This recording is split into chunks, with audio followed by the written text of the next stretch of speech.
All right, guys. Now, what we want to talk about in this video is setting up your email address. Okay, so before we do that, though, there's one final step that we didn't talk about in the previous video, and that is verifying your email from the domain. I mean, I did talk about going through every email you get from Float Hosting, and they send a lot. But other than verifying your email for Float, you also have to verify your email with the domain registrar service. Okay, so you're going to get an email that looks like this. Go ahead and verify your email address and you're good to go. Okay, so I just wanted to cover that quickly.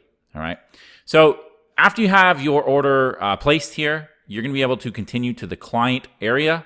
All right, if you don't know how to get here, I'll just log out and log back in. Okay, so this would be your Float Hosting. Let's just go to the general page. Okay, if I was on floathosting.com, okay, and I wanted to log in, you could just click on the login button here. It's going to take you over here. I'm going to go and type in my information. Okay, and I'll put a link below the video to show you where you can log in. All right, now you're going to see everything that you have here. Okay, you can see your services, right? I have the Battleship plan, $107, so on and so forth. I can see my domain here. Okay, and you're good to go. Now, in terms of setting up your email, okay, so we need an email address to email people, right? So somebody is going to contact us, or when we want to email them through our ESP in a couple of videos, I'll show you what that means. You're going to want an email address, okay? So you're going to want to set up something like support at, info at, programs at, so on and so forth. So I'm going to walk you through how to do that in this video, all right? So let's get to it. So what we want to do actually is open up the email you got from Float. It should say new account information, okay? So you're going to have something here called a control panel URL.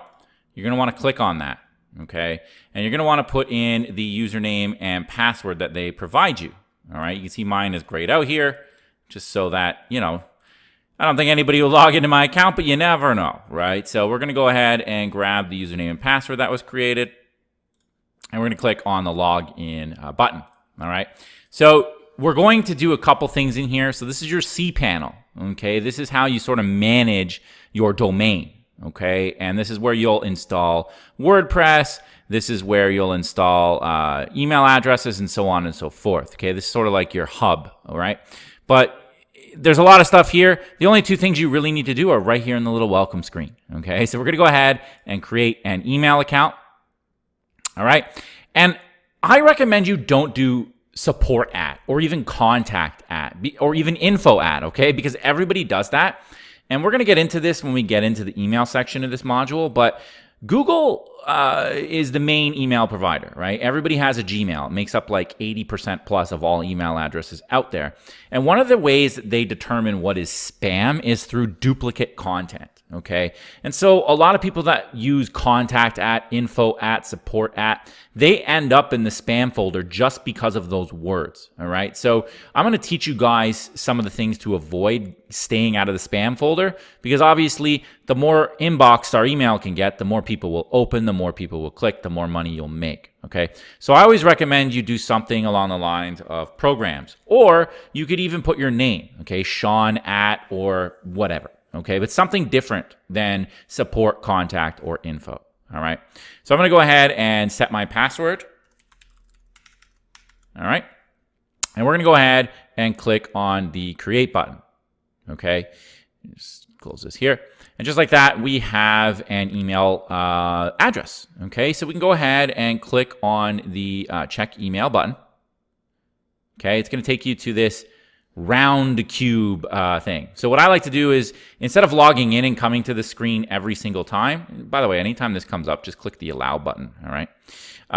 You click this little box that says open my inbox when I log in. So when you log into your email, you're not taken to this screen, you're taken direct to your email inbox, and boom, just like that, okay, we now have an email address, okay? You can go in and play around with it if you want. You can go into the settings over here, okay? You can play around with the user interface, make it look whatever you like.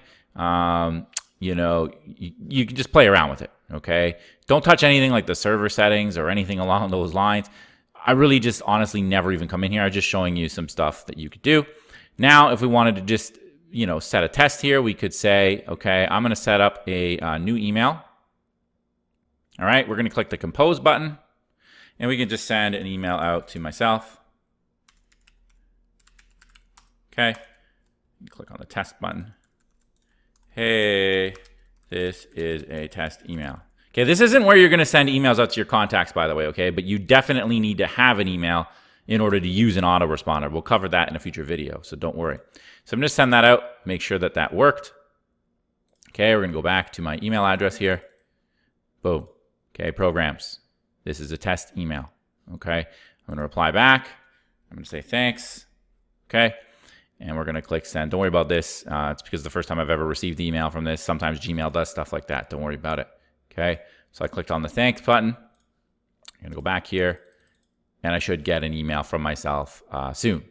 Okay, now one thing you do want to do in the settings, I should say, is you want to come over to the identities. Okay, and you saw there that my email address showed up as programs. Now, we're going to talk about this when we get to SendLane, but you definitely want the name to show up, okay? So when I'm responding, I want it to respond as somebody from my organization, okay? For me, I have employees, okay? So I always use the name Trisha, okay? That's one person that I'll use. You can use the first name, you can use the last name, but you always want to make sure you're using a name in your organization or your own name, or you could technically use a family member, but you can't just make up a name. That goes against laws and CAN spam laws, okay? So I'm going to change the name to Trisha. So now instead of, being emailed out from programs, like you see right here, it'll show up as Trisha, okay? So I definitely recommend you do that. You click save, okay? And you put your own name, somebody in your family, somebody in your organization if you have staff,